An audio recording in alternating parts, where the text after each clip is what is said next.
धरती कांप रही है, हवा में धुआं ही धुआं है। युद्ध का मैदान एक जीवित नरक बन गया है। धमाके से जमीन हिल रही है, हर तरफ बस तबाही ही तबाही है। तोपों की गूंज से कान फट रहे हैं, चारों तरफ बस बर्बादी का मंजर है। मौत की बदबू हवा में घुली हुई है, लाशें बिखरी पड़ी हैं, जंग के खौफ की गवाही दे रही है। इस कत्लेआम से कोई बच नहीं सकता, यही जंग की हकीकत है। एक जवान सिपाही अभी बच्चा ही है, अपनी बंदूक पकड़े हुए है। उसकी आंखें दहशत से बड़ी हुई हैं। उसने आज तक इतनी बर्बरता नहीं देखी, फिर भी वो अपने आप को संभाले हुए है। वो अपने देश के लिए लड़ रहा है, अपने परिवार के लिए। उसके बगल में एक अनुभवी सिपाही आदेश दे रहा है। उसका चेहरा धूल और पसीने से सना हुआ है। जंग में पला बढ़ा, वो जंग की कीमत जानता है, फिर भी वो लड़ता रहता है। वो एक नेता है। उनके चेहरे युद्ध की अलग अलग भावनाओं को दर्शाते हैं, साहस और डर, दृढ़ संकल्प और निराशा। यही जंग का मानवीय चेहरा है। टैंक युद्ध के मैदान में गरजते हुए आगे बढ़ रहे हैं, अपने रास्ते में आने वाली हर चीज को कुचलते हुए। उनके पीछे जमीन पर गहरे निशान छूट रहे हैं। मशीनें फायरिंग कर रही हैं, हवा में गोलियों की आवाज गूंज रही है। मोर्टार के गोले बहरे कर देने वाले धमाकों के साथ फट रहे हैं। जमीन धूल और छर्रों की बौछार से फट रही है। यह विनाश का संगीत है। इस कत्लेआम के बीच बहादुरी और करुणा के काम चमकते हैं। सैनिक अपने घायल साथियों को सुरक्षित स्थान पर ले जाते हैं। वे अपना राशन और पानी बांटते हैं। वे सांत्वना और प्रोत्साहन के शब्द कहते हैं। मौत का सामना करते हुए वे अपनी साझा मानवता में ताकत पाते हैं।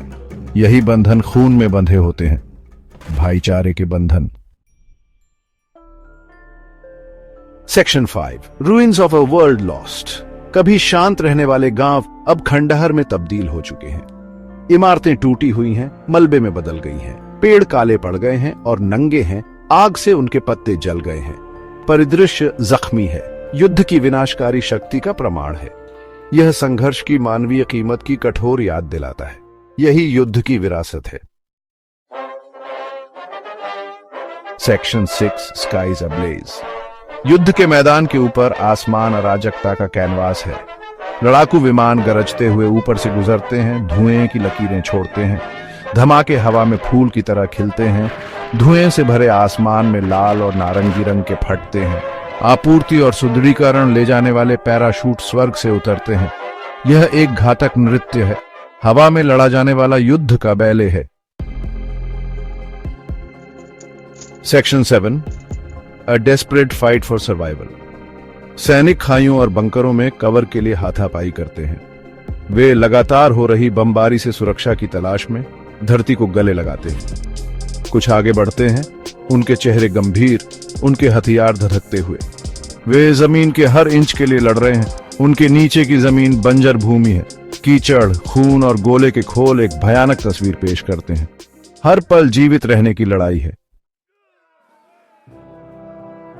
Section 8, shadows of war. दूरी में नागरिकों का एक समूह आपस में घुसा हुआ है। उनके चेहरे दहशत से सने हुए हैं। वे गोलियों की बौछार में फंस गए हैं, एक ऐसे युद्ध के निर्दोष शिकार जो उन्होंने शुरू नहीं किया था। कुछ भागने की कोशिश कर रहे हैं, हिंसा से बचने के लिए बेताब हैं। उनमें युद्ध बंदी भी हैं, उनके सिर झुके हुए हैं, उनका भाग्य अनिश्चित है। वे युद्ध के भूले हुए लोग हैं। Section 9, a symphony in red and grey. युद्ध का मैदान लाल और भूरे रंग का एक सिम्फनी है। खून का लाल रंग धरती को दागता हुआ, धुएं का भूरा रंग आसमान का दम घोंटता हुआ, और इस कत्लेआम के बीच मानवता की अदम्य भावना। यह एक अनुस्मारक है कि सबसे अंधेरे समय में भी आशा अभी भी खिल सकती है। यही द्वितीय विश्व युद्ध की स्थायी विरासत है।